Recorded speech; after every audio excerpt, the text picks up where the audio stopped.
All right, thanks, Casey. Well, as we mentioned, the president today saying he will name indeed a point person to deal with the Ebola crisis in the U.S. And we now know his name. The Ebola czar is Ron Klain, former chief of staff to Al Gore and later to Joe Biden. But he has no health care background. Well, that we know of. All right, Judge, I want to go to you first on this.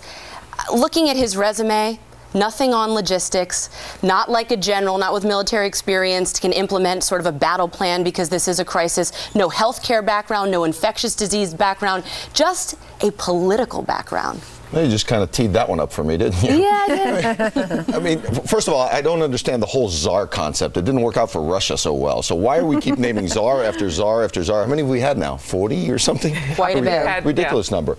And he's just a bureaucrat.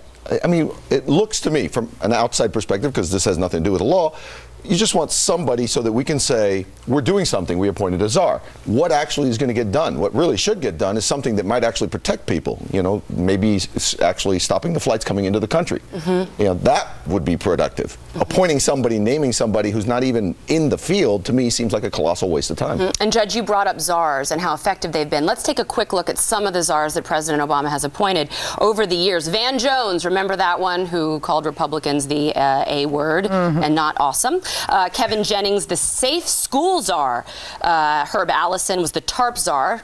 Sandra can probably tell us how that worked out. Elizabeth Warren, remember her? The 1/1000th of an, whatever fraction. She was the Native American. Well, she was also on there as the consumer czar. Carol Browner was the global warming czar. So as the judge points out, not a good history with czars, not just in Russia, but here. A global warming czar. I mean, this is fact. Someone who can actually stop global warming with their magical fingers. Yeah, what exactly is this czar going to do? Absorb all of the Ebola virus into his chest like a superhero? We're not getting anything. Information czar is the one that I love because that's the one thing we're not getting is information. And that's a good point. Andrea, if I may, I spoke with Tommy Thompson yesterday.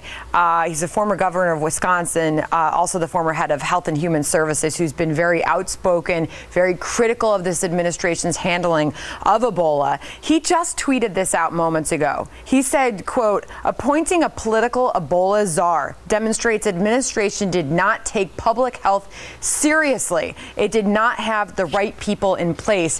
And Kirsten, now we're naming an Ebola czar that has no medical background. Isn't this more of the same? See, I actually disagree. I don't think that he needs to have medical background. I think the people who had medical background were mishandling this. I mean, we saw how the CDC mishandled this. I think they need somebody who actually understands sort of how, I mean, Ron Klain isn't just a bureaucrat. I mean, he was more of a, I think, a political operative.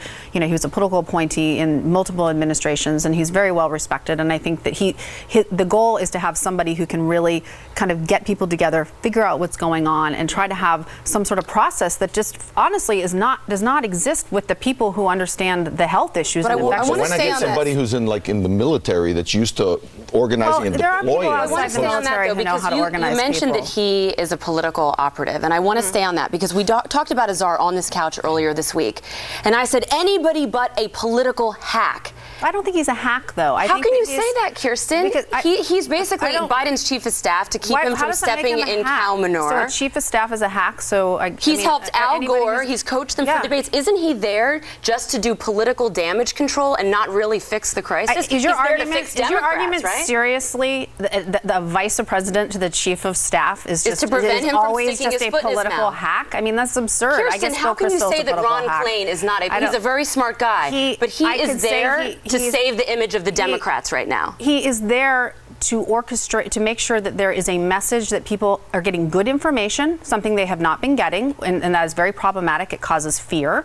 And I think he's there to be somebody who can try to get a group of people together that clearly don't know what they're doing, Kirsten, and try to have some sort of process. I mean, the idea that you think these infectious disease people are doing a good job, we need somebody with infectious disease. We never said that. Kirsten, but look at the track record of the czar appointees in the past that Andrea just mentioned. I mean, Harris, I know you've looked at them. You guys picked out the 5 czars that have been problematic out of 40 people who have not been problematic. But Kirsten, and you also let me say, you're pretending like the only people that ever had a czar in an administration is Barack Obama. Are you under the impression that Barack Obama invented Here's my point, czars? Harris. I don't like. I'd get rid of czars across the board. I don't care if George Bush Republican or had Democrat. czars. I mean, Let's it's get not like he Harris in didn't here. invent it. Harris, Bill Clinton never would have had someone like this appointed to be the czar. He probably would have had him in the room. But do you think it's smart to have someone like this? who's This is like highly character assassination against Ron Klain. What is the problem with Ron Klain? Wait a minute. Ron Klain was responsible for the character assassination of Clarence Thomas. Based on what? How was he? Ron Klain really is ultimately the only person that's responsible for how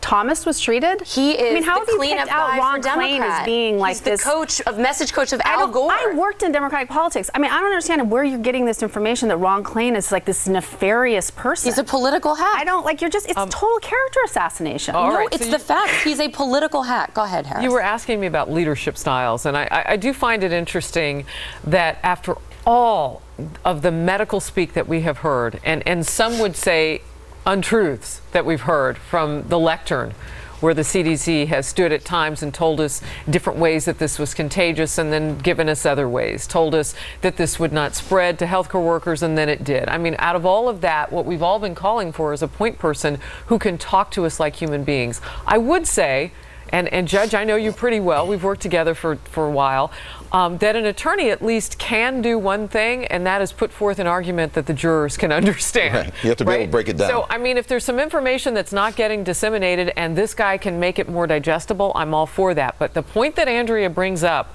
about comparing President Obama to someone in his own party, President Clinton, is somewhat of a fair one, because I would argue, Kirsten, President Clinton would have stood up and done this himself.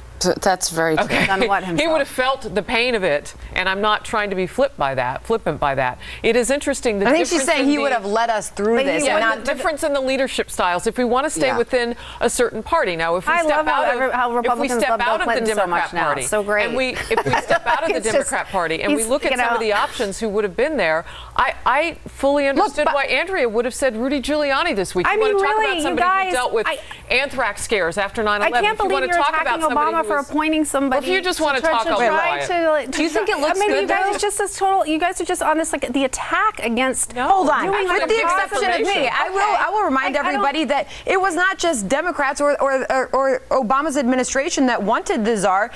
John McCain, Senator John McCain came out of all people and was calling for an Ebola czar. And I have said it too. I have said an Ebola czar, but with the asterisk that said anybody who's not a political hack, Judge.